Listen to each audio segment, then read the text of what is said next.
Aarush ગિન villa સોસાયટીમાં આનંદના ગરબાનું ભવ્ય આયોજન. મહેસાણા શહેરની આરુષ ગિન વિલા સોસાયટીમાં આસ્થા આનંદનો અદ્ભુત મેળાપ જોવા મળ્યો, જ્યાં આનંદના ગરબાનું ભવ્ય આયોજન કરવામાં આવ્યું. આ કાર્યક્રમ આસ્થા ભજન મહેસાણા મંડળ દ્વારા આયોજન કરવામાં આવ્યું હતું, જે પટેલ યોગેશભાઈના નિવાસસ્થાને યોજાયો. કાર્યક્રમમાં સોસાયટીના રહેવાસીઓએ ભારે ઉત્સાહ સાથે ભાગ લીધો. ગરબા દરમિયાન ભક્તિ અને આનંદનો સુંદર માહોલ સર્જાયો, જેમાં રંગબેરંગી પરંપરાગત વસ્ત્રોમાં મહિલાઓ, યુવક અને બાળકો ગરબાના તાલે ઝૂમી ઉઠ્યા.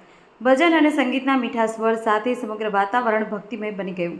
આયોજન માત્ર એક ઉત્સવ નહીં, પરંતુ સમાજમાં એકતા, ભક્તિ અને સાંસ્કૃતિક મૂલ્યોને વધુ મજબૂત બનવાનો એક સુંદર પ્રયાસ હતો. દેશ અને દુનિયાના સમાચાર જોવા માટે અમારી ચેનલ MG લાઈવ ન્યૂઝને સબસ્ક્રાઇબ કરો અને બેલ આઇકોન પર ક્લિક કરો, જેથી રોજે રોજની અપડેટ આપને મળતી રહે.